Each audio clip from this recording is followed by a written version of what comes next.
नमस्कार दोस्तों, decode exam में आप सभी का स्वागत है। आज की क्लास में हम लोग डिस्कस करेंगे मॉक टेस्ट जो कि आपके यूपी पीसीएस प्रीलिम्स और आरओ एआरओ दोनों परीक्षाओं के लिए बहुत ही महत्वपूर्ण है। तो चलिए आज के सेशन को स्टार्ट करते हैं मेरे साथ ऐश्वर्या सिंह के साथ। अगर आज के टेस्ट में आपको किसी भी तरीके का डाउट होता है तो आप कमेंट बॉक्स में मुझसे पूछ सकते हैं। आज के टेस्ट को स्टार्ट करने से पहले थोड़ी सी इंफॉर्मेशन मैं आप लोगों को दे दूं फाउंडेशन कोर्स की, जो कि डिकोड एग्जाम आप लोगों के लिए लेकर आया है। इस फाउंडेशन कोर्स में एंटायर सिलेबस को कवर किया गया है थ्रू वीडियो लेक्चर्स। यहाँ पर आपको नोट्स पीडीएफ के फॉर्मेट में प्रोवाइड किए जाएंगे, आपको टेस्ट सीरीज प्रोवाइड की जाएगी जहां पर आप अपने परफॉर्मेंस को इवैल्यूएट कर सकते हैं। और अगर आपको किसी भी तरीके का डाउट होता है तो आप टेलीग्राम ग्रुप पे डिस्कस भी कर सकते हैं। क्लास इस कोर्स से रिलेटेड कोई भी इंफॉर्मेशन चाहिए तो नीचे व्हाट्सएप नंबर दिया गया है, यहाँ पर आप कांटेक्ट कर सकते हैं। डिकोड एग्जाम आप लोगों के लिए समान हिंदी की पुस्तक भी लेकर आया है जो कि आप घर बैठे ऑर्डर कर सकते हैं फ्लिपकार्ट या फिर अमेजॉन से, या फिर अगर आप चाहें तो इसको अपने नियरेस्ट बुक स्टोर पे जाकर खरीद भी सकते हैं। परीक्षा की दृष्टि से महत्वपूर्ण पुस्तक है तो एक बार इसका अध्ययन आप लोग जरूर करें। चलिए आज की क्लास के पहले प्रश्न को हम देखेंगे। यहाँ पर आपको शहर के नाम दिए गए हैं और नदी दी गई है और आपको सुमेलित करना है। मुरादाबाद, प्रतापगढ़, सोनभद्र और गाजियाबाद। तो चलिए एक एक को मैच करते हुए चलते हैं। जब हम बात करते हैं मुरादाबाद की, तो मुरादाबाद में कौन सी नदी आपकी है? रामगंगा। एक या थर्ड होगा? एक का थर्ड हम देखें तो बी ऑप्शन में दिया गया है। प्रतापगढ़ की बात करेंगे, प्रतापगढ़ में सई, सोनभद्र में सोन नदी और गाजियाबाद में हिंडन नदी। तो यहाँ पर आपका सही उत्तर क्या हो जाएगा? बी आपका सही उत्तर हो जाएगा। ठीक है क्लास, देखिए अब यहाँ पर हम थोड़ा सा इस चीज को और एक्सप्लेन कर लेते हैं या फिर रिवाइज कर लेते हैं कुछ पॉइंट्स को। तो यहाँ पर देखिए मैंने आपसे कई बार सोनभद्र की बात की है, अब तो यूपी में आपको एकदम याद हो गया होगा सोनभद्र किधर है। तो सोनभद्र आपको दिख रहा है, सोनभद्र में आपको कौन सी नदी दिख रही है? सोन नदी। ठीक है, ये याद रखिएगा। और मैंने आपको बताया है सोनभद्र यूपी का एक ऐसा जिला है जो कि अपनी बाउंड्री शेयर करता है कई राज्यों के साथ, मध्य प्रदेश के साथ, छत्तीसगढ़ के साथ, झारखंड के साथ और बिहार के साथ। तो याद रखिएगा सोनभद्र अपना जो बाउंड्री है वो शेयर करता है 4 राज्यों के साथ। ये चीज क्लियर हो गई होगी। फिर मैं आपको हमेशा बोलती हूँ यहाँ ललितपुर भी याद रखिएगा।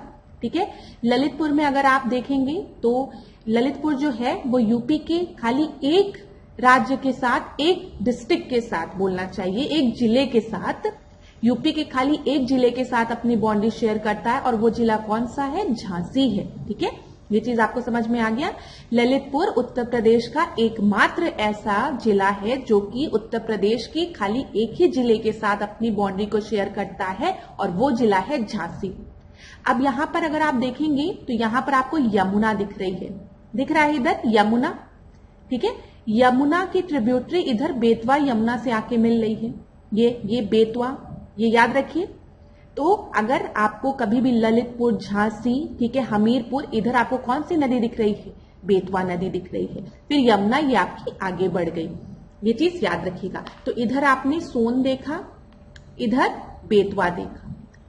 थोड़ा थोड़ा पॉइंट्स ही मैं आपको याद कराऊंगी, हर टेस्ट में हम लोग डिस्कस करेंगे तो एग्जाम आते आते आपको पूरा याद हो जाएगा, अच्छे से पूरा रिवर सिस्टम यूपी का याद रहेगा।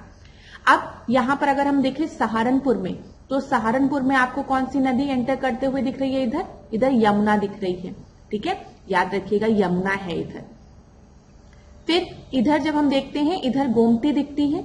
अब आपको पता है लखनऊ में, बाराबंकी में इधर गोमती रिवर फ्लो करती है। और यहाँ पर अगर आप देखेंगे गोरखपुर, संत कबीर नगर, सिद्धार्थ नगर, महाराजगंज, तो कौन सी नदी? राप्ती। तो याद रखिएगा गोमती की लोकेशन आपको पता चल गई, राप्ती की पता चल गई, सोन की पता चल गई, बेतवा की पता चल गई और यमुना की। यमुना तो इधर जो बाउंड्री में इधर है, जैसे शामली, बागपत, गाजियाबाद, ठीक है, इधर सब यमुना। मथुरा में आपका यमुना हो गया, आगरा में यमुना हो गया। तो ये चीज क्लियर हो गई होगी आपको। चलिए अब हम लोग दूसरे प्रश्न को देखते हैं। दूसरे प्रश्न को देखिए, निम्नलिखित में से गैस आधारित तापीय संयंत्र है, तो इसमें आपको बताना है कौन सा थर्मल पावर प्लांट जो है वो आपका gas based thermal power plant है। तो यहाँ पर सबसे पहले आपको औरैया दिया है, ताप विद्युत केंद्र, फिर उसके बाद आपको दिया है ऊंचाहार ताप विद्युत परियोजना, फिर दादरी ताप विद्युत परियोजना। तो गैस बेस्ड थर्मल प्लांट कौन सा? गैस आधारित तापीय संयंत्र। तो बताइए ए, बी, सी, डी में से आपका सही उत्तर क्या होगा? जल्दी से मुझे बताइए। यहाँ पर आपका जो सही उत्तर होगा वो है औरैया ताप विद्युत केंद्र और दादरी ताप विद्युत केंद्र, ये दोनों जो है वो गैस आधारित तापीय संयंत्र है। तो आंसर आपका बी हो जाएगा। तो सेकंड का बी आपका सही उत्तर है। ठीक है, यहाँ पर देख लीजिए औरैया, आंवला, दादरी, ये तीनों जो है वो गैस आधारित तंत्र है। अब यहाँ पर क्लास जब भी हम यूपी की बात करेंगे तो यूपी में जो थर्मल पावर प्लांट्स है उनके नाम आप याद रखिएगा, आपकी परीक्षा के लिए इम्पोर्टेंट है। ठीक है, जैसे अगर हम पूछें कि ओबरा थर्मल पावर प्लांट कहाँ पर है, तो आप क्या बताएंगे? ओबरा कहाँ पर है? ये सोनभद्र में है। ठीक है, और सोनभद्र की लोकेशन तो अब आपको एकदम रट गई है। सोनभद्र में कौन सी नदी फ्लो करती है? सोन नदी फ्लो करती है। सोनभद्र कितने राज्यों के साथ अपनी बाउंड्री शेयर करता है? 4 राज्यों के साथ। जल्दी जल्दी बताओ कौन कौन से हैं? मध्य प्रदेश है, छत्तीसगढ़ है, बिहार है और झारखंड है। Very good. अब उसके बाद आप पांकी याद रखिएगा, थर्मल पावर प्लांट, ये कहां पर है? ये जल्दी से बताओ। ये कानपुर में है। ठीक है, कानपुर में याद रखिएगा, परीक्षा पूछेगा तो ये कहां पर है बताओ? ये झांसी में है। ठीक है, ऐसे ही अगर आपसे सिंगरौली पूछा, हम कुछ को डिस्कस करते हैं, कुछ थर्मल पावर प्लांट्स को जो कि आपकी परीक्षा के लिए इंपॉर्टेंट है। सिंगरौली थर्मल पावर प्लांट कहाँ है? ये भी सोनभद्र में है। सब याद रखिएगा कौन सा थर्मल पावर प्लांट कहाँ पर है। यहीं पर रिहान थर्मल पावर अगर आपसे पूछेगा थर्मल पावर प्लांट कहाँ पर है, तो वो भी सोनभद्र में है। और एक हमने यहाँ पे ओबरा भी डिस्कस किया है, इसको भी याद रखना। ओबरा, रिहान, सिंगरौली, ये सब आपके सोनभद्र में है। ठीक है, इतना याद रहेगा। अच्छा, टांडा कहाँ पर है? टांडा थर्मल पावर प्लांट, तो वो अंबेडकर नगर में है।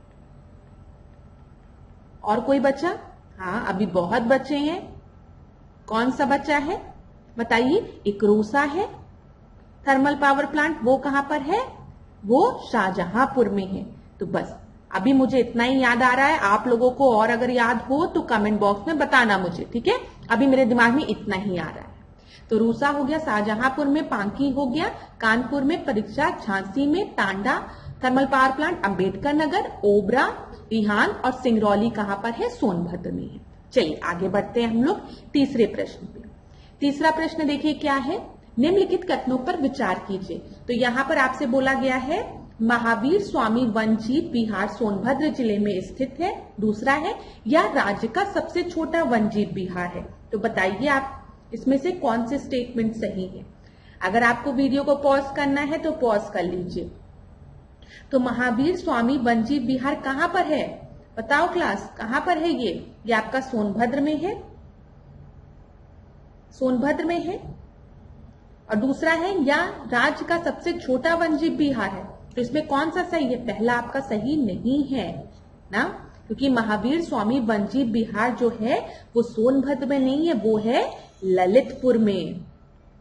अभी हमने ललितपुर के बारे में देखा, देखो। ठीक है, यह राज्य का सबसे छोटा वनजीव विहार है, ये बिल्कुल सही है। तो यहाँ पर आपका कौन सा स्टेटमेंट सही है? उपयुक्त कथनों में से कौन सा सही है? केवल दो सही है। तो आपका सही उत्तर क्या हो जाएगा? बी आपका सही उत्तर है। हम लोग देख लेते हैं। यहाँ पर आपको ए दिया गया है, इसको कट कर दीजिए, बी करिए। महावीर स्वामी वनजीव विहार जो है वो ललितपुर जिले में स्थित है और यह राज्य का सबसे छोटा वनजीव विहार है। यहाँ पर हम देख लेते हैं कुछ और इंपॉर्टेंट पॉइंट्स को। जैसे यहाँ पर देखिए महावीर स्वामी सेंचुरी जो अभी हमने डिस्कस किया, ललितपुर हो गया। ठीक है, लख बहोसी की बात करेंगे तो ये कन्नौज में। अगर आपको स्क्रीनशॉट लेना है तो आप ले सकते हैं। किशनपुर वाइल्ड लाइफ सेंचुरी की बात करेंगे तो ये लखीमपुर खीरी में। ठीक है, कतनिया घाट की बात करेंगे तो ये बहराइच में। कैमूर सेंचुरी कहां पर है? ये मिर्जापुर और सोनभद्र में है। याद रखिएगा, मिर्जापुर और सोनभद्र में।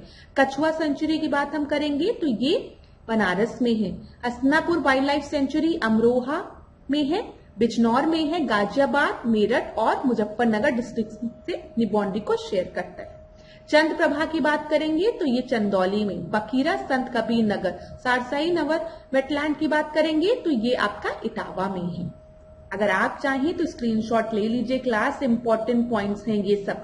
अभी हम लोग यूपी स्पेशल के प्रश्नों को डिस्कस करें। अभी हमने रिवर सिस्टम से रिलेटेड प्रश्नों को देखा, फिर उसमें हमने थर्मल पावर प्लांट से रिलेटेड प्रश्न को देखा, फिर हम वनजीव बिहार से रिलेटेड प्रश्नों को देख रहे हैं और ये सारे जो टॉपिक्स हैं बहुत इंपॉर्टेंट है। नवाबगंज बर्ड सेंचुरी की बात करेंगे तो उन्नाव डिस्ट्रिक्ट में है। ओखला सेंचुरी की बात करेंगे तो ये गाजियाबाद और गौतम बुद्ध नगर में है।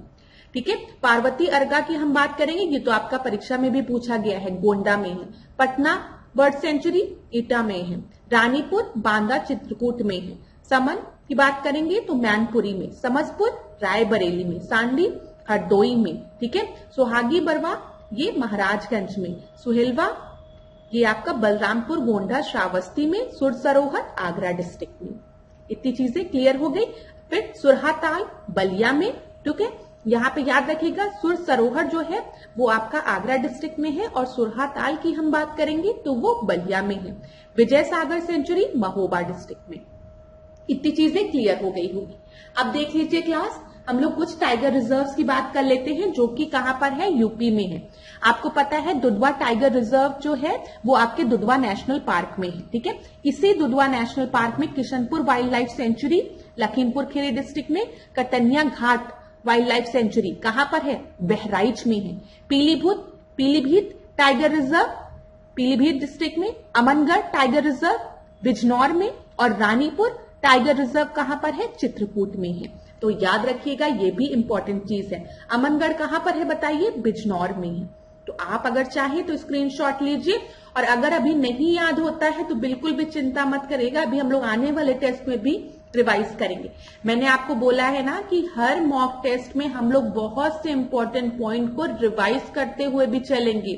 तो कभी कभी आपको ऐसा भी फील होगा कि मैम आप एक टॉपिक को कितनी बार रिपीट कर रही हैं, लेकिन मैं आपको बताऊं जो भी टॉपिक्स रिपीट किए जाएंगे वो आपकी परीक्षा के लिए बहुत इंपॉर्टेंट होंगे।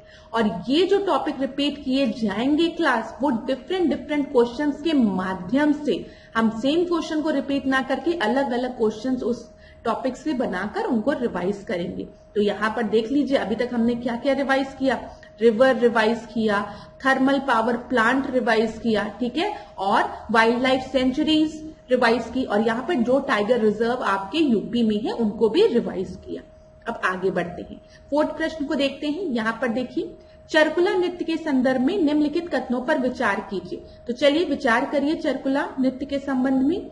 यह ब्रज क्षेत्र से संबंधित है, इसकी कथा राम एवं सीता के जीवन से संबंधित है। तो यहाँ पर आपको बताना है कौन सा कथन आपका सही है। ठीक है, which of the above statement are correct. तो यहाँ पर हम बात करें अगर चरकुला नृत्य की तो ब्रज क्षेत्र से संबंधित है, ये बताइए। तो ये स्टेटमेंट आपका सही है कि गलत, यस या नो, सोचिए और बताइए। आज एकदम से मतलब याद कर लीजिएगा, जब भी चरकुला नृत्य की बात होगी अगर इससे रिलेटेड प्रश्न आया तो कभी नहीं गलत होगा। तो यहाँ पर ये बिल्कुल सही है, ये ब्रज क्षेत्र से ही संबंधित है। इसकी कथा राम एवं सीता के जीवन से संबंधित है तो नहीं। जब भी हम ब्रज की बात करते तो ब्रज की रानी राधा की बात करते हैं, तो इसकी कथा राधा रानी के जन्म से जुड़ी हुई है, ये चीज याद रखें।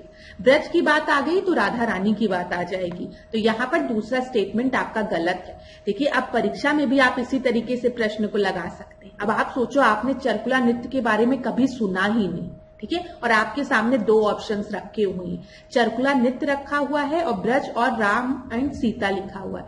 तो जैसे ही ब्रज आया तो आपके दिमाग में आएगा या तो ये ऑप्शन सही होगा या तो ये ऑप्शन सही होगा, या तो 1 सही होगा या तो 2 सही होगा। ठीक है, दोनों एक साथ नहीं सही होगा, क्योंकि हम ब्रज की बात कर रहे हैं तो हम ज्यादातर चांसेस है कि राधा रानी की बात करेंगे, तो राम सीता की बात नहीं होगी। तो इस तरीके से आप क्या करेंगे, आप 50% ऑप्शंस को एलिमिनेट कर लेंगे। अब आपके पास 2 ही ऑप्शंस बचेंगे और उस केस में आप आंसर को मार्क कर सकते हैं। यही होता है स्मार्ट गेसिंग। हर जो भी जिन स्टूडेंट्स का प्रीलिम्स क्वालिफाई होता है आप उनसे अगर पूछेंगे तो ज्यादातर स्टूडेंट्स कहेंगे कि ऐसा नहीं था कि हमको सारे प्रश्न आते थे, लेकिन बहुत जगह हमने स्मार्ट गेसिंग भी की। आप में से कई स्टूडेंट आते हैं, कहते हैं कि मैम हम जब स्मार्ट गेसिंग करने बैठते हैं तो हमारा हमेशा गलत हो जाता है। तो हाँ, कभी कभी लक मैटर करता है, लेकिन हमेशा नहीं। तो आपको स्मार्ट गेसिंग करनी पड़ेगी, इसके लिए तैयार रहिए, मॉक टेस्ट लगाइए। ठीक है क्लास, ये चीज याद रखिएगा, क्योंकि सारे प्रश्न आपको परीक्षा में नहीं आ सकते हैं, थोड़ा सा आपको रिस्क लेना पड़ता है। तो यहाँ पर आपका सही उत्तर क्या हो जाएगा, खाली एक आपका बिल्कुल सही है। अब चरकुला नृत्य अब आज के बाद आपको नहीं भूलेगा, क्योंकि इसको हम एक पिक्चर के माध्यम से देखेंगे। यहाँ पर देखिए, जो औरतें हैं वो अपने सर पे कैसे दिया लिए हुए हैं। इसमें 108 जलते हुए दीपकों को पहियों पर रखकर ब्रज की गोपियां नृत्य करती हैं। तो ये है आपका चरकुला नृत्य। ठीक है, इसकी कथा राधा रानी के जन्म की कथा से जुड़ी है। यह नृत्य अब होली का मुख्य हिस्सा बन चुका है, होली के समय इसको परफॉर्म किया जाता है। तो अब याद रहेगा चरकुला नृत्य। ठीक है, चलो आगे बढ़ते हैं, 5वें प्रश्न को देखते हैं। भारत माता मंदिर के संदर्भ में निम्नलिखित कथनों पर विचार कीजिए। तो चलिए क्लास विचार करिए। यह प्रयागराज में स्थित है। इस मंदिर में किसी देवी देवता का कोई चित्र या प्रतिमा नहीं है। तो भारत माता मंदिर जो है, क्या वो प्रयागराज में है? बताइए, आप में से जो प्रयागराज वाले हैं और बनारस वाले हैं उनको तो ये उत्तर पता ही होगा। वो कहेंगे नहीं नहीं, कहाँ प्रयागराज में है? जो भारत माता मंदिर है ये तो कहां पर है, बनारस में है। ठीक है, याद रखिएगा। चलिए, बनारस में है, काशी विद्यापीठ में है, तो ये आपका गलत हो जाएगा। इस मंदिर में किसी देवी देवता का कोई चित्र या प्रतिमा नहीं है। अब मंदिर लिखा है भारत माता टेम्पल, तो टेम्पल से ये मत समझ लेना यहाँ पे देवी देवता की बात की गई है, नहीं, ये बिल्कुल गलत है आपका। यहाँ पर किसी भी देवी देवता का कोई भी चित्र नहीं है, तो ये आपका बिल्कुल सही हो गया। ठीक है, नहीं है यहाँ पर, याद रखिएगा। तो दूसरा ऑप्शन जो है वो आपका सही है, पहला आपका गलत है, क्योंकि ये काशी विद्यापीठ बनारस के प्रांगण में स्थित है। काशी विद्यापीठ प्रांगण बनारस में स्थित है। यहाँ पर अगर आप देखेंगे तो यहाँ पर आपको भारत का मानचित्र दिखेगा। ठीक है, ये चीज याद रखिएगा। इस मंदिर में कोई भी देवी देवता का चित्र नहीं है, बल्कि यहाँ पर संगमरमर पे, ये संगमरमर का बना हुआ है, संगमरमर पर उकेरी गई अविभाजित भारत का चित्र है। इस तरीके का अगर आप चाहेंगे वहां पर देखने जरूर जाइएगा। ठीक है, यहाँ पर आपको भारत के पर्वत, पठार, नदियां, सागर सभी खूब अच्छे से यहाँ पर दर्शाए गए हैं, तो इसको जरूर देखिएगा अगर आप बनारस में हैं, और या फिर आप कभी भी बनारस घूमने जाते हैं तो जाइएगा जरूर। अच्छा, इसका निर्माण किसने कराया था, ये भी याद रखिए। इसका निर्माण शिव प्रसाद गुप्ता ने कराया था। क्या नाम है, एक बार मैं लिख देती हूँ, शिव प्रसाद गुप्ता जी ने कराया था इसका निर्माण।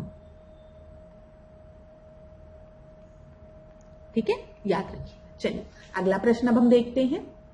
6वें प्रश्न को देखिए, निम्नलिखित युग्मों में से सही को सुमेलित करिए। चलिए बताइए, डीजल लोकोमोटिव फैक्ट्री जो है वो रायबरेली में है। रेल कोच फैक्ट्री आपकी बनारस में है। कास्ट पादुका कहां पर, पीलीभीत दिया गया है। तो रेल कोच फैक्ट्री कहां पर है बताइए, डीजल लोकोमोटिव फैक्ट्री कहां पर है, और कास्ट पादुका कहां पर है? तो यहाँ पर जो कास्ट पादुका है ये आपका हो गया, यहाँ डीजल लोकोमोटिव फैक्ट्री जो हो गया ये बनारस में। ठीक है, रेल कोच फैक्ट्री की अगर हम बात करेंगे तो ये रायबरेली में है, ये आपका रायबरेली में है। कास्ट पादुका पीलीभीत, तो यहाँ पर खाली 3 सही, सी आपका सही उत्तर हो गया। ठीक है, आगे बढ़ते हैं 7वें प्रश्न पे। निम्नलिखित युग्मों में सही को सुमेलित करिए। चलिए, इंस्टीट्यूट के बारे में आपकी परीक्षा में पूछा जाता है, तो ये भी एक महत्वपूर्ण प्रश्न है। Central drug research institute Lucknow में है। कौन सा सही सुमेलित है, सुमेलित करिए, नहीं कौन सा सही सुमेलित नहीं है बोला गया है। नॉट करेक्टली मैच्ड पूछा गया है, तो ध्यान से तो बताइए, सेंट्रल ड्रग रिसर्च इंस्टीट्यूट कहां पर है, सेंट्रल एवियन रिसर्च इंस्टीट्यूट कहां पर है, Indian institute of handloom technology कहां पर है, और आपका बचा Indian institute of vegetable research कहां पर है। तो डिस्कस करते हैं इसको। Central drug research institute Lucknow में है, सही है। सेंट्रल एवियन रिसर्च इंस्टीट्यूट इज्जत नगर में है, सही है। Indian institute of handloom technology Banaras में है, सही है। Indian institute of vegetable research, जिसको कि IIVR भी लिखा रहता है, ये कहां पर है? झांसी में नहीं। ये कहां पर है? ये भी वाराणसी में है। तो यहां पर नॉट करेक्टली मैच पूछा था, तो उत्तर क्या हो जाएगा? डी। डी आपका सही उत्तर हो जाएगा। अगला प्रश्न देखते हैं, 8वां प्रश्न। उत्तर प्रदेश का सर्वाधिक शिशु जनसंख्या वाला जिला कौन सा है? कहां पर सबसे ज्यादा इन्फेंट पॉपुलेशन है? बताइए, प्रयागराज में, मुरादाबाद में, गाजियाबाद में या फिर लखनऊ में? तो सर्वाधिक शिशु जनसंख्या वाले कौन से जिले हैं आपके?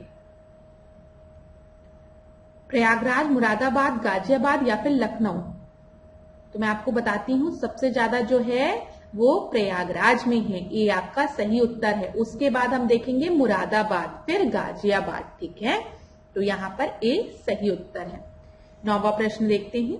अभी तक हम लोग यूपी स्पेशल के ही प्रश्नों को डिस्कस कर रहे थे। अब ये जो है, इसके पहले वाला जो हमने डिस्कस किया वो सेंसस का प्रश्न था, लेकिन यूपी स्पेशल का था। ठीक है, अब जो 9वां प्रश्न है ये आपका सेंसस का है। यहाँ पे देखते हैं, 2011 की जनगणना के अनुसार देश में महाराष्ट्र के बाद सर्वाधिक स्लम आबादी किस राज्य की?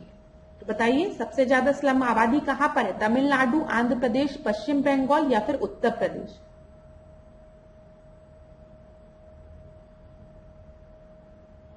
बताइए क्लास, क्या होगा यहां पर उत्तर? देश में सर्वाधिक स्लम आबादी महाराष्ट्र के बाद, मतलब पहला तो आपका, अगर हम स्लम पॉपुलेशन की बात करेंगे तो सबसे पहला तो महाराष्ट्र हो गया आपका। दूसरे नंबर पे कौन सा है राज्य? तो वो आंध्र प्रदेश है। ठीक है, तीसरे पे वेस्ट बंगाल है।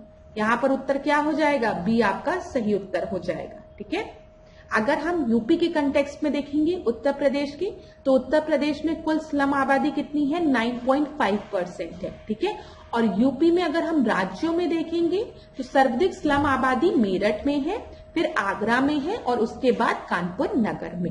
ये भी याद रखिएगा। तो जो भी पॉइंट्स बताए जा रहे हैं एक बार याद रखिएगा। चलिए अगला प्रश्न हम देखते हैं। स्फुर दीप्ति के संदर्भ में निम्नलिखित कथनों पर विचार कीजिए। यह वह घटना है जब कोई पदार्थ प्रकाश को अवशोषित कर काफी देर तक चमकता रहता है। इसका इस्तेमाल विज्ञापन पट और सड़क पर लगे संकेतों में किया जाता है। तो बताइए आपका सही उत्तर क्या है? यहाँ पे फॉस्फोरेसेंस की बात की गई है। बताइए,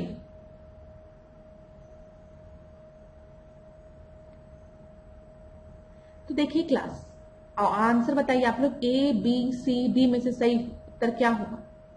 मैं आपको उत्तर देती हूं। यहां पर देखिए, यहां पर क्या बोला गया है?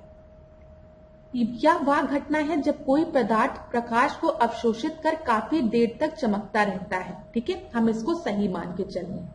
तो कोई भी ऐसा कोई पदार्थ है जो कि प्रकाश को अवशोषित कर काफी देर तक चमकता रहेगा, तो हम उसका इस्तेमाल विज्ञापन पट या सड़क पर लगे संकेतों में कर सकते हैं। ठीक है, बिल्कुल सही है ना ये दोनों? तो यहां पर आपका दोनों ही सही है, याद रखिएगा। दोनों ही जो ऑप्शंस आपके हैं वो बिल्कुल सही है। तो उत्तर क्या हो जाएगा? उत्तर आपका हो जाएगा सी। ठीक है, ये चीज क्लियर हो गई? अच्छा, आप लोगों को दिक्कत तो नहीं हो रही ना क्लास? ऐसा तो नहीं लग रहा है कि मैम बहुत जल्दी आंसर दे रही हूं? अगर किसी को भी अभी भी स्पीड में दिक्कत लगती है तो मुझे प्लीज आप लोग कमेंट बॉक्स में बताइएगा। ठीक है, फिर हम लोग आने वाले क्लासेस पे थोड़ा सा और आपको समय देंगे। लेकिन मैं आपसे एक रिक्वेस्ट और करूंगी कि अगर कभी भी ऐसा लगता है कि स्पीड बहुत तेज है तो आप खुद क्या करिए, वीडियो को पॉज कर दिया करिए। ठीक है, वीडियो को पॉज कर दिया करिए और फिर बाद में आप उसको देख सकते हैं। तो यहाँ पर आपका आंसर सी जो था वो सही था। अब यहाँ पर देखिए, यही मैंने आपको बताया कि कोई भी ऐसा मटेरियल जो क्या कर रहा है, यदि किसी विकिरण द्वारा पदार्थ को चमकाया जाए और विकिरण के बंद करने पर भी पदार्थ चमकता रहे, तो ऐसे पदार्थों को स्फुर दीप्ति पदार्थ और इस प्रक्रिया को हम क्या कहते हैं, स्फुट दीप्ति कहते हैं। अरे आजकल आप लोग बेडशीट में भी देखते होंगे, बेडशीट में क्या होता है, ये पेंट्स का यूज कर देते हैं जो कि लाइट बंद करने पर आप देखेंगे तो उसमें जो फूल डिजाइन बनी है वो चमकती रहती है। ऐसे ही छोटे छोटे स्टार्स आते हैं और वो ऐसे मून आते हैं, बहुत से मतलब आपके मटेरियल्स आते हैं, तो वो आपका लाइट में जब बंद करते हो आप एक समय बाद, लाइट जलने के बाद एक समय बाद जब इसको बंद करते हो ये उसके बाद भी चमकता है। ठीक है, इसका कारण यह है कि प्रकाश को सोखने के बाद वस्तु के अणु या परमाणु उत्तेजित अवस्था में बहुत देर तक रहने के बाद भी अपनी मूल अवस्था में लौटते हैं। ठीक है, तो आपने ये चीज नोटिस की होगी कि आजकल बच्चों के रूम में लगाने के लिए स्टार्स आते हैं, क्लाउड्स आते हैं, मून आता है, तो आप उसको लाइट में जब जलाते हो तो वो चार्ज होता है, उसके बाद जब आप लाइट बंद कर देते हो वो चमकता है। बेडशीट में भी ये चीज दिखती है और इन सब चीजों का यूज मेनली हम लोग रोड्स में करते हैं ताकि किसी तरीके की दुर्घटना ना घटे। ठीक है, चलिए अगला प्रश्न हम देखते हैं, 11वां प्रश्न। 11वां प्रश्न को देखिए, दृष्टि दोष के संदर्भ में निम्नलिखित कथनों पर विचार कीजिए। लास्ट क्लास में भी हमने दृष्टि दोष की बात की थी। यहां पर बोला गया है दूर दृष्टि दोष में नेत्र पास की वस्तु को देख लेता है किंतु एक निश्चित दूरी से अधिक दूर की वस्तु को स्पष्ट नहीं देख पाता है। दूर दृष्टि दोष के निवारण के लिए अवतल लेंस का प्रयोग किया जाता है। तो बताइए क्लास, दूर दृष्टि दोष में क्या होता है? दूर दृष्टि दोष में क्या होता है बताइए? जो नेत्र है वो दूर की वस्तु तो स्पष्ट देख लेता है लेकिन वो पास की वस्तु स्पष्ट नहीं देख पाता है। और स्टूडेंट इसी में कंफ्यूज होते हैं, जब वो दूर दृष्टि दोष देखते हैं तो उनको लगता है दूर की दृष्टि में दोष है। नहीं, दूर दृष्टि दोष में वो जो पास की वस्तु है उसको स्पष्ट नहीं देख पाता है लेकिन दूर की वस्तुओं को देख लेता है। ठीक है, समझ में आया? और अगर निकट दृष्टि दोष होगा तो इसमें क्या होता है, तो वो पास की जो वस्तुएं होती है, निकट की जो वस्तुएं होती है उनको आराम से देख लेता है।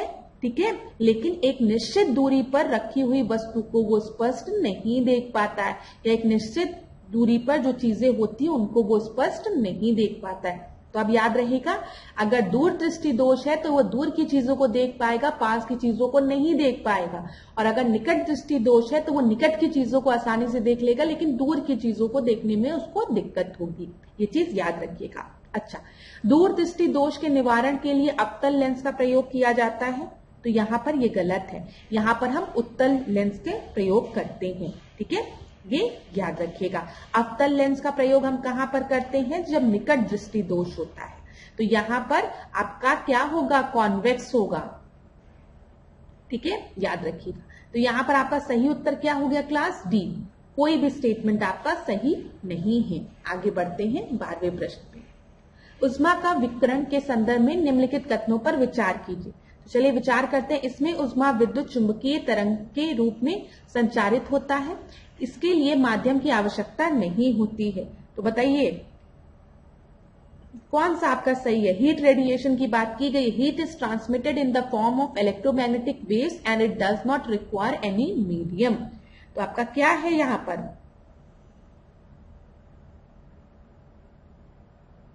यहां पर आपके दोनों ही स्टेटमेंट जो हैं वो बिल्कुल सही हैं। ठीक है, सही उत्तर क्या होगा? सी होगा। और अगर कोई आपसे पूछे कि कोई एग्जाम्पल दो तो आप क्या बताएंगे कि यहाँ पर किसी भी मीडियम की रिक्वायरमेंट नहीं होती, इलेक्ट्रोमैग्नेटिक वेव्स के फॉर्म में जो हीट है वो ट्रांसमिट होती है।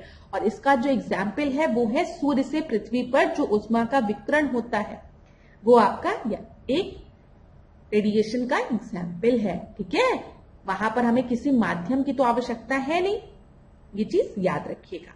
चलिए, तो सी आपका सही उत्तर हो गया। 13 प्रश्न को हम देखते हैं। न्यूट्रॉन की खोज किसने की थी? अब ये बहुत ही आसान प्रश्न है लेकिन आपकी परीक्षा में पूछ लिया जाता है। तो बताइए न्यूट्रॉन की खोज किसने की थी? रदरफोर्ड ने, चैडविक ने, जे थॉमसन ने या फिर गोल्डस्टीन ने? तो आप में से ज्यादातर स्टूडेंट ने तुरंत आंसर बता दिया होगा और बोला होगा चैडविक। ठीक है, बी आपका सही उत्तर है। तो एकदम सही है। Neutron Chadwick, electron J Thomson, proton Goldstein और नाभिक की हम बात करेंगे तो रदरफोर्ड। अगला प्रश्न देखते हैं 14 प्रश्न।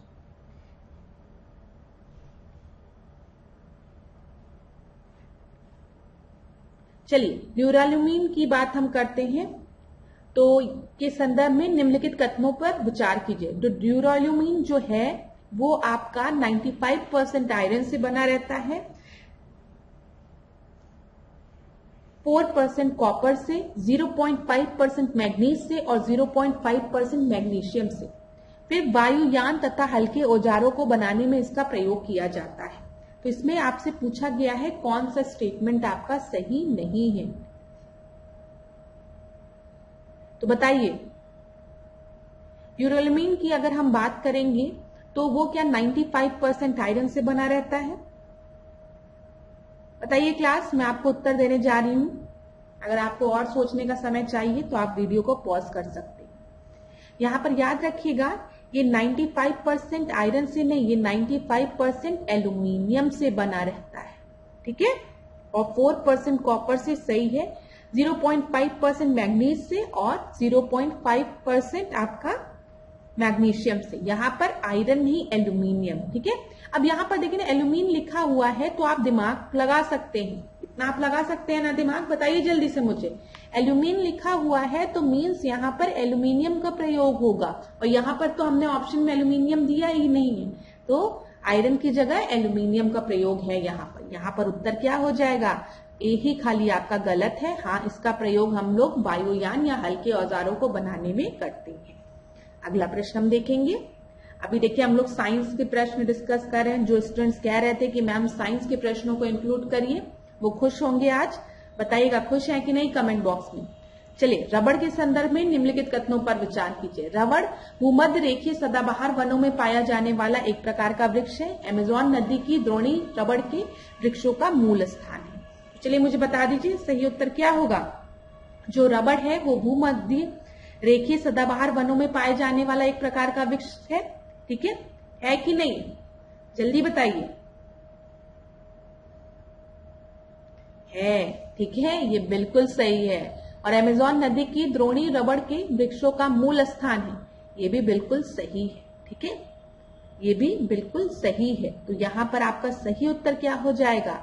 सही उत्तर हो जाएगा सी, ठीक है, सी आपका सही उत्तर है। चलिए आगे बढ़ते हैं।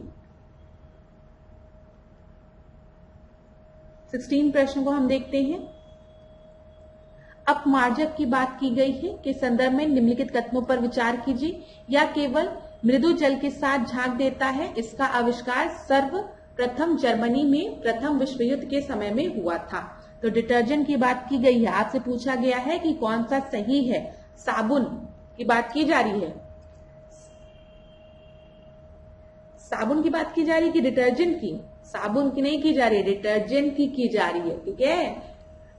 चलिए अच्छा बताइए।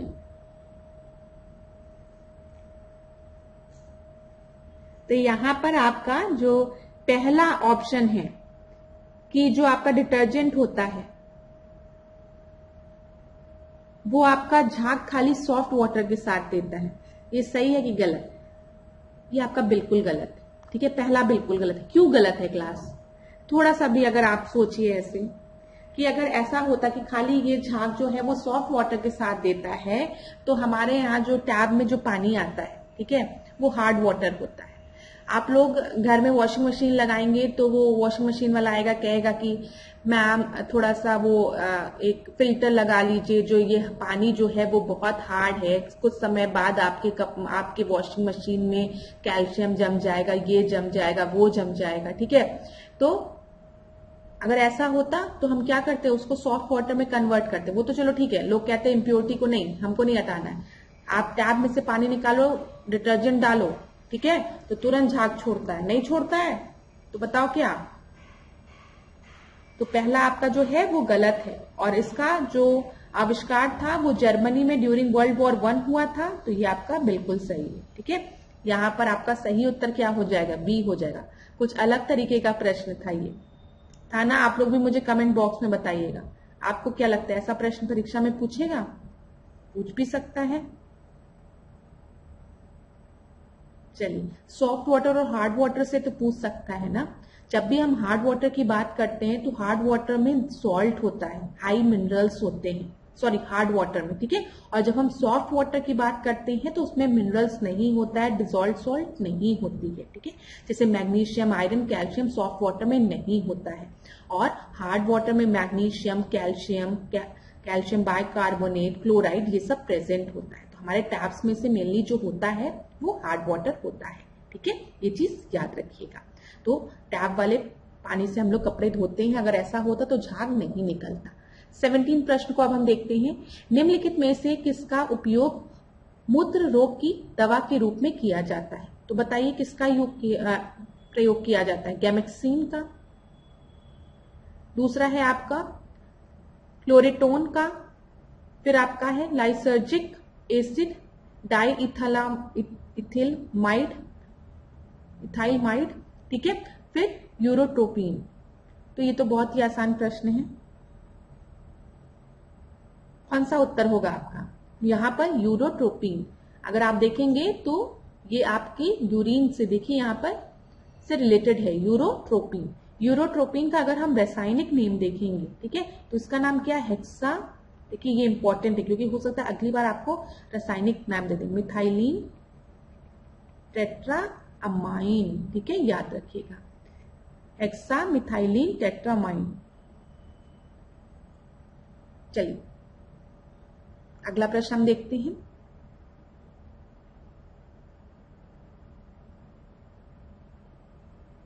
चलिए यहाँ पे देखिए क्लैथरेट की बात की गई है।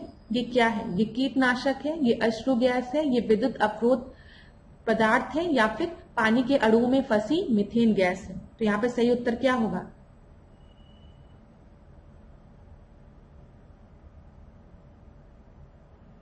तो यहाँ पर आपका जो सही उत्तर है वो है क्लैथरेट की। अगर हम बात करेंगे तो ये पानी के अणुओं में फंसी हुई मीथेन गैस है। डी आपका सही उत्तर है, ठीक है, डी सही उत्तर है। यहाँ पे देख लीजिए, हम लोग इसकी व्याख्या देख लेते हैं।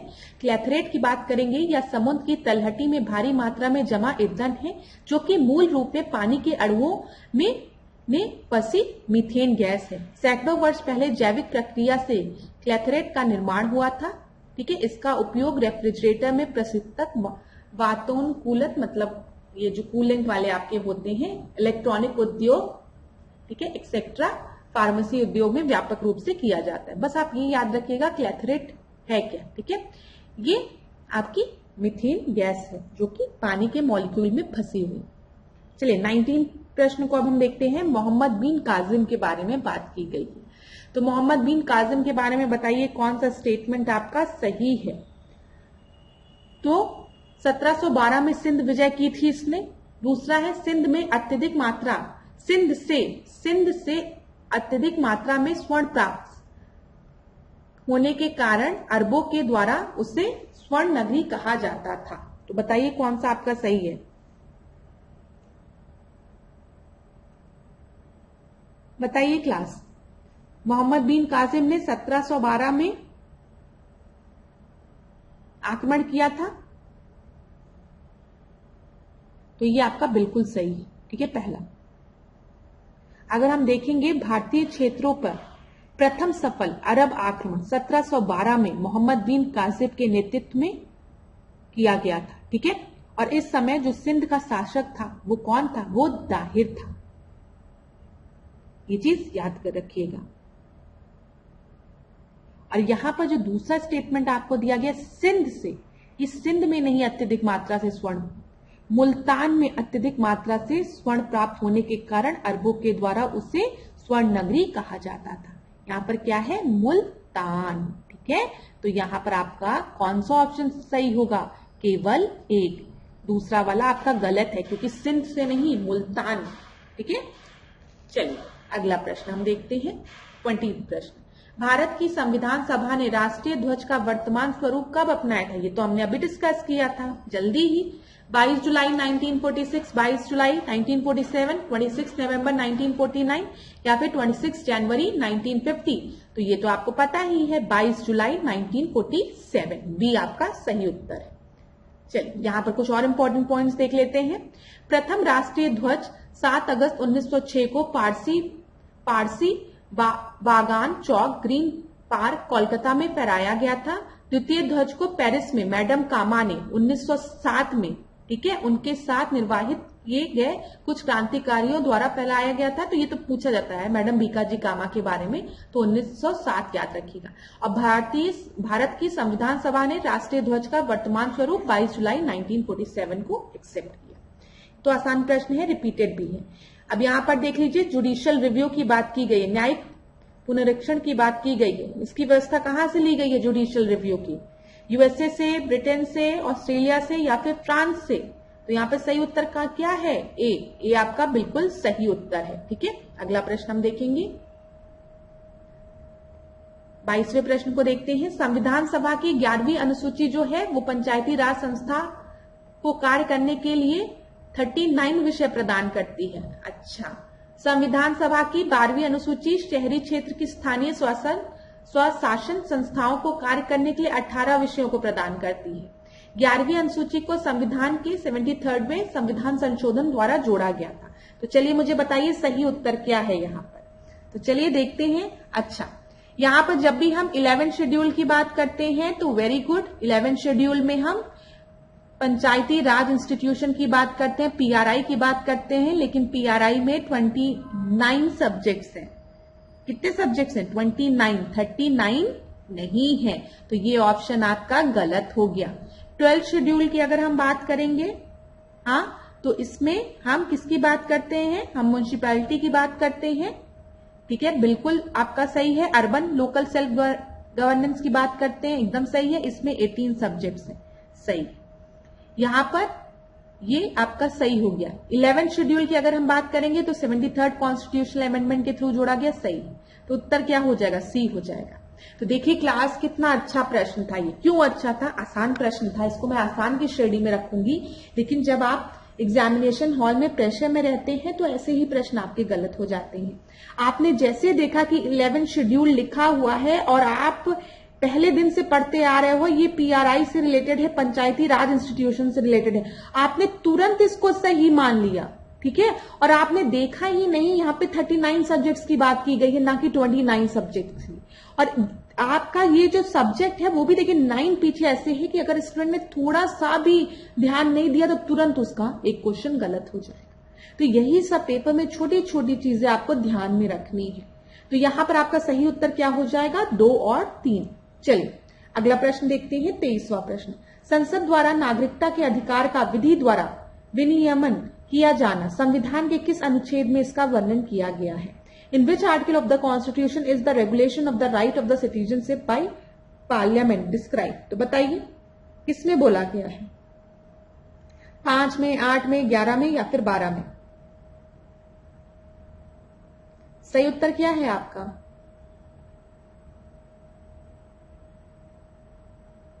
यहां पर आपका सही उत्तर 11 है। ठीक है, याद रखिएगा। 11th आपका सही उत्तर है। अगला प्रश्न हम देखते हैं, 24वां प्रश्न। मौलिक कर्तव्यों के संबंध में निम्नलिखित कथनों पर विचार कीजिए। चलिए, मौलिक कर्तव्य की बात की गई है, ये तो कई बार पढ़ा है ना आप लोग ने। पूछा गया है कौन सा आपका सही है। स्वर्ण सिंह समिति की सिफारिश पर वर्ष 1976 में, ठीक है, 42nd कॉन्स्टिट्यूशनल अमेंडमेंट एक्ट के थ्रू 42nd संविधान संशोधन द्वारा 11 मौलिक कर्तव्यों को संविधान में शामिल किया गया। इसका संविधान के भाग 5 में शामिल किया गया इसको। तो चलिए, अब बहुत अच्छा प्रश्न ये भी है, मैं आपको समय दूंगी। ए बी सी डी में से मुझे सही उत्तर आप लोग बताएंगे। जल्दी से मुझे बताइए, ए बी सी डी में से सही उत्तर क्या है आपका? पहला आपका सही है कि गलत? यस या नो? तो पहला जो है, अगर आपने सही मार्क किया है तो प्लीज क्लास थोड़ा सा क्वेश्चन को फिर से एक बार पढ़िए, और आपने अगर गलत मार्क किया है तो वेरी गुड। अब मैंने आपको कितनी बार बताया है, जब भी हम मौलिक कर्तव्यों की बात करते हैं, हम फंडामेंटल ड्यूटीज की बात करते हैं, तो इनको 42nd कॉन्स्टिट्यूशनल अमेंडमेंट 1976 के थ्रू स्वर्ण सिंह कमेटी के रिकमेंडेशन में हमारे संविधान में जोड़ा गया। ठीक है, लेकिन जब ये हमारे संविधान में जोड़े गए थी तो उस समय जो फंडामेंटल ड्यूटीज थी, मौलिक कर्तव्य थे, वो खाली 10 थे। ठीक है, बाद में एक और मौलिक कर्तव्य जोड़ा गया है, और प्रेजेंट अभी हम देखेंगे तो अब मौलिक कर्तव्य आपके कितने हैं? 11 हैं। ठीक है, ये याद रखिएगा। अभी प्रेजेंट में 11, लेकिन जब स्वर्ण सिंह कमेटी के रिकमेंडेशन में जोड़ा गया था तब 10 थे। ये जो एक जोड़ा गया था वो 2002 में जोड़ा गया था। कौन से कॉन्स्टिट्यूशनल अमेंडमेंट से? 86 कॉन्स्टिट्यूशनल अमेंडमेंट एक्ट के थ्रू जोड़ा गया था। तो यहां पर आपका बता दो सही उत्तर क्या होगा। पहला तो गलत हो गया। दूसरा बोला गया है कि मौलिक कर्तव्यों की बात हमने किसमें की है? हमने 5th पार्ट में की। अरे 5th में नहीं की है क्लास, 5th में की है नहीं, हमने 4th में की है। ठीक है, तो यहां पर आप याद रखिएगा। तो यहां पर आपका सही उत्तर क्या हो जाएगा? डी हो जाएगा। कोई भी सही नहीं है। अगर हम अनुच्छेद देखेंगे तो अनुच्छेद 51A में हम मौलिक कर्तव्यों की बात करते हैं। इतनी चीजें क्लियर हो गई। वेरी गुड, आगे बढ़ते हैं। 25वें प्रश्न को देखते हैं। वित्तीय आपातकाल के संदर्भ में निम्नलिखित कथनों पर विचार कीजिए। यदि प्रधानमंत्री संतुष्ट है कि देश में ऐसी स्थिति उत्पन्न हो गई है जिसके कारण भारत की वित्तीय स्थिरता, भारत की साख को खतरा है, तो वह वित्तीय आपातकाल की घोषणा कर सकता है। दूसरा है, भारत में अब तक एक बार भी वित्तीय आपातकाल नहीं लगाया गया। तो मुझे बताइए यहाँ पर सही उत्तर क्या होगा। अभी तक भारत में क्या फाइनेंशियल इमरजेंसी लगी है कि नहीं लगी है? बताइए क्लास, यस कि नो? तो याद रखिएगा, अभी तक हमारे भारत में कभी भी वित्तीय आपातकाल नहीं लगा। भगवान करे कभी लगे भी ना। तो ये आपका जो है वो बिल्कुल सही है। इसको करेक्ट करिए, ये बिल्कुल सही है। और प्रश्न में आपसे पूछा गया है which of the following is not correct. अच्छा, एक चीज और बताइए, जब भी हम फाइनेंशियल इमरजेंसी की बात करते हैं, वित्तीय संकट की बात करते हैं, तो फाइनेंशियल इमरजेंसी किस अनुच्छेद में दी गई है? फाइनेंशियल इमरजेंसी 360 में दी गई है। ठीक है, ठीक है ना? ये बिल्कुल सही है। ठीक है, तो इसमें क्या बोला गया है? अनुच्छेद 360 में बोला गया है राष्ट्रपति को वित्तीय आपातकाल की घोषणा करने का अधिकार है प्रेसिडेंट के पास। ठीक है, और क्या बोला गया है? यदि राष्ट्रपति संतुष्ट है कि देश में ऐसी स्थिति उत्पन्न हो गई है, देश में ऐसी स्थिति उत्पन्न हो गई है जिसके कारण भारत की वित्तीय स्थिरता, भारत की साख या उसके क्षेत्र के या फिर उसके क्षेत्र के किसी भी हिस्से की वित्तीय स्थिरता को खतरा है, तो वह वित्तीय आपातकाल की घोषणा कर सकता है? नहीं। यहां पर क्या होगा? तो वह केंद्र की सलाह पर वित्तीय आपातकाल की घोषणा कर सकता है। ठीक है, केंद्र की सलाह यहां पर कंपल्सरी है, ये चीज याद रखिएगा। 1978 के जो 44th कॉन्स्टिट्यूशनल अमेंडमेंट था, ठीक है, उसमें ये संशोधन किया गया था कि राष्ट्रपति की संतुष्टि जो है वो न्यायिक समीक्षा से परे नहीं है।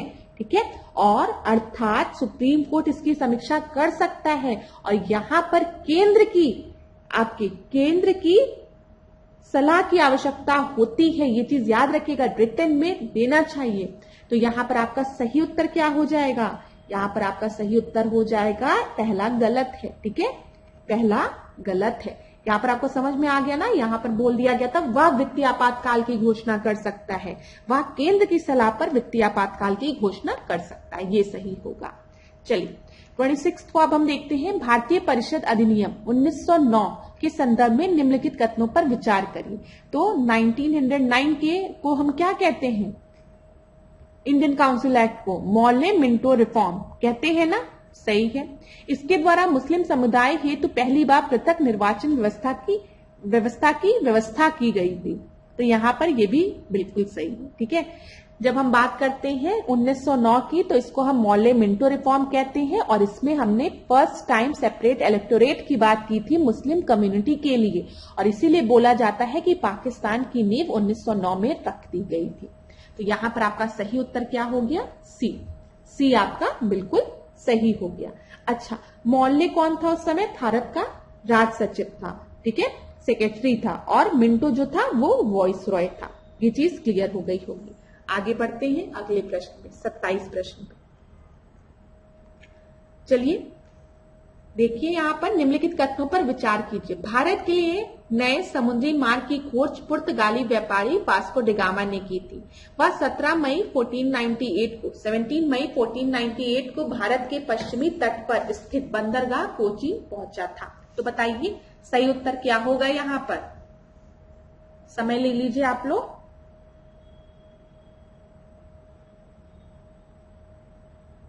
आपको पता है भारत में सबसे पहले पुर्तगाली आए, उसके बाद डच आए, अंग्रेज आए, डेनिश आए, फ्रांसीसी आए। ये याद रखिएगा, पहले पुर्तगाली आए, फिर डच आए, फिर अंग्रेज आए, फिर डेनिश आए, फिर उसके बाद फ्रांसीसी आए। अब भारत के लिए नए समुद्र मार्ग की खोज किसने की थी? एक पुर्तगाली व्यापारी ने, जिसका की नाम क्या था? वास्को डी गामा था। ठीक है, बिल्कुल सही है ये। वास्को डी गामा भारत के पश्चिमी तट पर स्थित बंदरगाह कोचीन पहुंचा था, ये बताइए। नहीं, जो वास्को डी गामा था वो 1498 में कोचीन नहीं, वो कहां पहुंचा था? वो पहुंचा था कालीकट में 20 मई 1498 को। तो ये आपका क्या है? ये आपका गलत हो गया। तो यहां पर सही उत्तर क्या हो जाएगा? केवल ए। ठीक है, केवल एक आपका सही उत्तर है। अगला प्रश्न देखते हैं 28वां। आंजो द अल्बुकर्क के संदर्भ में निम्नलिखित कथनों पर विचार कीजिए। चलिए इस पे विचार करिए। यह प्रथम पुर्तगाली वॉइसरॉय था। दूसरा है, इसने कोचीन को अपना मुख्यालय बनाया था। तो यहां पर सही उत्तर आपका क्या होगा? तो यहां पर जो पहला है, ये आपका पहला पुर्तगाली वॉइसरॉय नहीं था। ठीक है, लेकिन इसको पुर्तगालियों का वास्तविक संस्थापक बोला जाता है। ठीक है, ये चीज याद रखिएगा। 1510 की अगर हम बात करें तो 1510 में इन्होंने बीजापुर के सुल्तान को हराया था और इसके बाद इन्होंने परमानेंट सेटलमेंट स्टैब्लिश कर लिया था। कहां पर? गोवा में। ठीक है, ये चीज याद रखिएगा। ठीक है, 1510 में इन्होंने बीजापुर के सुल्तान को हराया था और उसके बाद इन्होंने गोवा को कैप्चर करके वहां पे अपना परमानेंट सेटलमेंट बना लिया था। ये चीज आपके दिमाग में होना चाहिए। अच्छा, इतनी चीज क्लियर हो गई। तो यहां पर आपका दोनों ही जो ऑप्शन है, इसने कोचीन को अपना मुख्यालय बनाया था, ये भी आपका गलत है। ठीक है, इसने कोचीन से गोवा पे शिफ्ट किया था हेडक्वार्टर को। तो यहां पर आपका सही उत्तर क्या हो जाएगा? Which of the above statement are not correct. तो दोनों ही आपके नहीं करेक्ट, दोनों ही आपके नहीं करेक्ट है। ठीक है,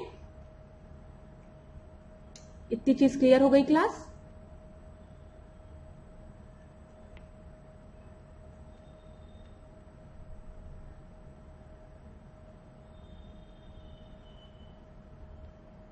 आगे बढ़ते हैं अगले प्रश्न पे, 29 प्रश्न पे। 29 प्रश्न को अब हम देखते हैं। यहां पर 29 प्रश्न क्या है? पोलीगर विद्रोह के संदर्भ में निम्नलिखित कथनों पर विचार कीजिए। इसे दक्षिण भारत के विद्रोह की संज्ञा भी दी जाती है। यह मुख्यतः श्रमिक समूह का था। तो यहां पर आपको बताना है कौन सा इनकरेक्ट, कौन सा करेक्ट नहीं है। तो जो पोलीगर विद्रोह था वो आपका दक्षिण भारत में हुआ था। तो दक्षिण भारतीय विद्रोह की संज्ञा इसे दी जाती है क्योंकि ये दक्षिण भारत में हुआ था। और ये आपका मुख्यतः श्रमिक समूह था, नहीं ये गलत है, ये जमींदारों का एक वर्ग था। ठीक है, ये याद रखिएगा। पोलीगर दक्षिण भारत में जमींदारों का एक वर्ग हुआ करता था जो लोगों से कर की वसूली करते थे और इसी बिंदु पर उनकी कंपनी के साथ टकराव हो गई और बाद में एक विद्रोह हो गया। तो यहां पर आपका सही उत्तर क्या हो जाएगा? Which of the above statement are not correct बोला गया है। तो सेकंड आपका करेक्ट नहीं है क्योंकि ये श्रमिक समूह द्वारा नहीं किया गया था, ये जमींदारों द्वारा किया गया था।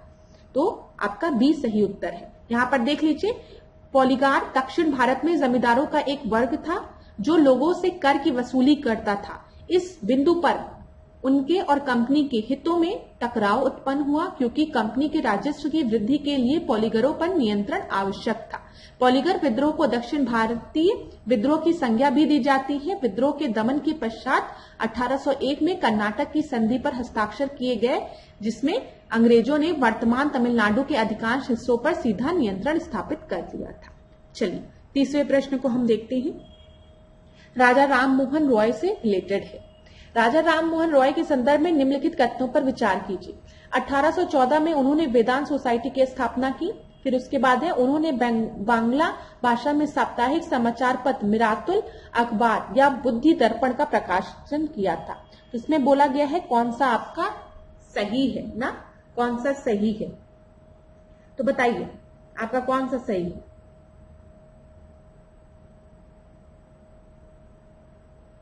– 1814 में उन्होंने वेदांत सोसाइटी की स्थापना की थी।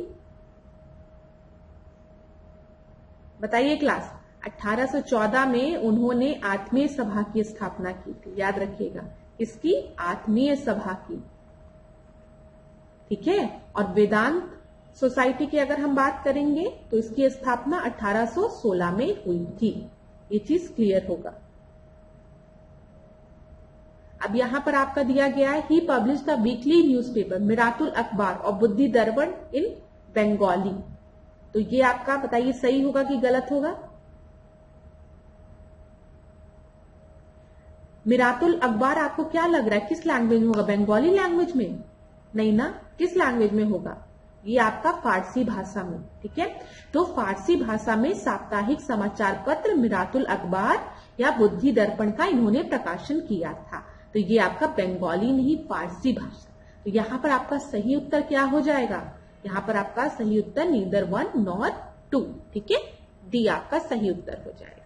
यहाँ पे देख लीजिए 1809 में राजा राम मोहन रॉय की फारसी भाषा की पुस्तक तुहफात उल मुवाहिदीन प्रकाशित हुई। इस पुस्तक में उन्होंने मूर्ति पूजा का विरोध किया और एकेश्वरवाद को सब धर्म का मूल बताया। ईश्वर एक है, ठीक है। 1814 से 15 में उन्होंने आत्मीय सभा का गठन किया और 1816 में उन्होंने वेदांत सोसाइटी की स्थापना की। उन्होंने सती प्रथा का विरोध किया। अंततः उनके प्रयासों से लॉर्ड विलियम बेंटिक ने अधिनियम 17 के द्वारा सती प्रथा पर प्रतिबंध लगा दिया। 1821 में उन्होंने बांग्ला साप्ताहिक जो संवाद कौमुदी थी अथवा प्रज्ञा चांद का प्रकाशन शुरू किया और उन्होंने फारसी भाषा में साप्ताहिक समाचार पत्र मिरातुल अखबार और बुद्धि दर्पण का प्रकाशन शुरू किया। एक डच घड़ी सास डेविड हेयर के सहयोग से उन्होंने 1817 में कोलकाता में हिंदू कॉलेज की स्थापना की। यहां पर याद रखिएगा, हिंदू कॉलेज की स्थापना की 1825 में डेविड हेयर की हेल्प से, ठीक है। 20 अगस्त 1828 को उन्होंने ब्रह्म समाज की स्थापना की। तो सारी एक बार क्रोनोलॉजी याद रखिएगा क्लास। हो सकता है कभी परीक्षा में क्वेश्चन को डिफिकल्ट बनाने के लिए आपसे पूछ ले। जैसे आपको पता होना चाहिए कि सबसे पहले 1814 में उन्होंने आत्मीय सभा की स्थापना की, ठीक है। फिर 1816 में उन्होंने वेदांत सोसाइटी की स्थापना की, ठीक है। 1821 में उन्होंने साप्ताहिक जो आपका बंगाल साप्ताहिक संवाद कॉमेडी का प्रकाशन शुरू किया, ठीक है। यहां पर याद रखिएगा 1817 में उन्होंने डेविड हेयर्स के साथ मिलकर हिंदू कॉलेज की स्थापना की और फिर यहां पर 1828 की जब हम बात करेंगे तो ब्रह्म समाज की स्थापना की इन्होंने, ठीक है। और फिर 1830 का जो समय है उसमें आपको याद रखना है कि जो अकबर द्वितीय था उन्होंने राजा राम मोहन रॉय को उपाधि दी, ठीक है, उन्होंने इनको उपाधि प्रदान की थी। फिर उसके बाद राजा राम मोहन रॉय को अतीत और भविष्य के मध्य सेतु, भारतीय राष्ट्रवाद का जनक और आधुनिक भारत का पिता के नाम से भी जाना जाता है। यहाँ पर याद रखिएगा कि पूछा जाता है पेपर में कि मुगल बादशाह अकबर द्वितीय ने राजा राम मोहन रॉय को कौन सी उपाधि प्रदान की थी। तो ये जो राजा, इनके नाम के आगे राजा लिखा हुआ है ना, ये राजा की उपाधि इन्हें किसने प्रदान की थी? अकबर द्वितीय ने, ठीक है, क्योंकि उनको अपने पेंशन के से रिलेटेड बात करने के लिए किसी को भेजना था बाहर और उस समय राजा राम मोहन रॉय को इंग्लिश आती थी, तो उन्होंने इनको राजा की उपाधि देकर कहा कि आप जाओ ब्रिटेन और वहां पर थोड़ा हमारी पेंशन को इंक्रीमेंट करने की बात करके आइए, ठीक है। चलिए 31 प्रश्न को अब हम देखते हैं। स्वदेशी व बहिष्कार आंदोलन के संदर्भ में निम्नलिखित कथनों पर विचार करिए। कांग्रेस के कोलकाता अधिवेशन में स्वदेशी और बहिष्कार आंदोलन का अनुमोदन किया गया। स्वदेशी और बहिष्कार का प्रचार समूचे देश में करने का कार्य तिलक, लाला लाजपत राय और अरविंदो घोष को दिया गया। तो यहां पर आपका सही उत्तर क्या है? केवल एक, केवल दो, एक दो, या फिर ना एक ना दो? तो यहां पर आपका सही उत्तर क्या होगा? कौन सा करेक्ट है आपका? स्वदेशी और बायकॉट मूवमेंट को किस अधिवेशन में स्वीकृति मिली? कांग्रेस के कोलकाता अधिवेशन में अनुमोदन किया गया इनका? बताइए। नहीं, कब किया गया था? बनारस अधिवेशन में। तो यहां पर आपका सही क्या होगा? बनारस अधिवेशन। तो ये तो आपका गलत हो गया। स्वदेशी और बहिष्कार का प्रचार समूचे देश में करने का कार्य तिलक, लाला लाजपत राय और अरविंदो घोष ने किया। तो ये आपका सही है। तो उत्तर क्या हो जाएगा? बी हो जाएगा। ठीक है, बी आपका सही उत्तर है। आपको पता है ये 1905 वाला समय चल रहा है, जब आपका क्या है? जब आपका बंगाल का विभाजन होगा। 32वें प्रश्न को देखते हैं। न्यू इंडिया एवं कॉमनवेल्थ के संस्थापक कौन थे? ये तो आप सभी को पता होगा। न्यू इंडिया और कॉमनवेल्थ के संस्थापक कौन थे? महात्मा गांधी, लाला लाजपत राय, एनी बेसेंट, बाल गंगाधर तिलक। तो यहां पर आपका सही उत्तर क्या है? सी है। ठीक है, न्यू इंडिया और कॉमनवेल्थ दोनों के संस्थापक एनी बेसेंट हैं।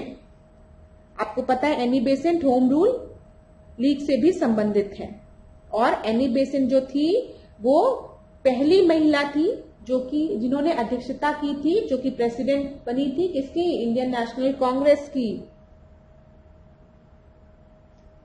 अगला प्रश्न हम देखते हैं 33वां प्रश्न। साइमन कमीशन के संदर्भ में निम्नलिखित कथनों पर विचार कीजिए। इसमें एक भी भारतीय सदस्य नहीं थे। तो ये तो हमने कितनी बार डिस्कस किया, हर जगह नारा था go back Simon, go back Simon. और साइमन कमीशन ने 27 मई 1930 को अपना रिपोर्ट प्रकाशित किया। इसे हम श्वेत कमीशन कहते हैं। एकदम सही है। इसमें कोई भी इंडियन नहीं शामिल थे, इसी वजह से हम इसे श्वेत कमीशन कहते हैं, व्हाइट कमीशन कहते हैं। ठीक है, और इन्होंने अपनी जो रिपोर्ट थी वो कब पेश की, कब सबमिट की? 27 मई 1930 को। एकदम सही है। तो यहां पर आपका सही उत्तर क्या हो जाएगा? डी हो जाएगा। डी आपका सही उत्तर हो जाएगा। ठीक है, साइमन कमीशन की अगर हम घोषणा की बात करें तो 8 नवंबर 1927 को की गई थी। और क्या बोला गया था? कमीशन को इस बात की जांच करनी थी कि क्या भारत इस लायक हो गया है कि यहां पर संवैधानिक अधिकार दिए जाए। आपको पता है जो 1919 वाला एक्ट आया था, मॉन्टेग्यू चेम्सफोर्ड रिफॉर्म, उसमें बोला गया था कि 10 साल बाद एक कमीशन आएगा। ठीक है, और वही कमीशन आपका 7 साल बाद ही आ गया, जल्दी आ गया साइमन कमीशन, जिसमें कि संवैधानिक अधिकारों से रिलेटेड जांच को करना था। तो यहां पर आपका डी सही उत्तर है। और आप सभी को यह भी पता होना चाहिए कि साइमन कमीशन के विरोध में ही लाला लाजपत राय पर लाठीचार्ज हो गया था, जिसकी वजह से उनकी मृत्यु हो गई थी लाहौर में। उनको चोट ज्यादा लग गई थी और 1928 में उनकी मृत्यु भी हो गई थी। 34 प्रश्न को देखते हैं। बलबन के संदर्भ में निम्नलिखित कथनों पर विचार कीजिए। चलिए, तो यहाँ पे तो बलबन के बारे में हमें डिस्कस करना है, बताना है कौन सा सही है। तो इलबारी जाति का व्यक्ति था बलबन। बलबन गुलाम वंश का 9वां सुल्तान था। बलबन जातीय श्रेष्ठता में विश्वास रखता था। तो बिल्कुल सही है। जो गयासुद्दीन बलबन था वो इलबारी जाति का व्यक्ति था, जिसने एक नए राजवंश बलबनी वंश की स्थापना की थी। ठीक है, और गयासुद्दीन बलबन गुलाम वंश का 9वां सुल्तान था, ये भी बिल्कुल सही है। और बलबन जातीय श्रेष्ठता पर विश्वास भी रखता था, ये भी सही है। ठीक है, और इसीलिए इसने अपना संबंध फिरदौसी के शाहनामा में उल्लिखित तुरानी शासक के वंश अफरासियाब से जोड़ा था। तो यहां पर इन्होंने अपना संबंध जोड़ा था कि भाई मैं अफरासियाब से जुड़ा हुआ हूं। तो यहां पर आपका सही उत्तर क्या हो जाएगा? डी आपका सही उत्तर हो जाएगा। सभी स्टेटमेंट सही हैं। अब आज की क्लास का आखिरी प्रश्न हुमायूं से रिलेटेड है। हुमायूं के मकबरे के संदर्भ में निम्नलिखित कथनों पर विचार कीजिए। इसका निर्माण अकबर के काल में हुआ था। दोहरी गुंबद वाला या भारत का पहला मकबरा था। तो बताइए क्या सही है इसमें?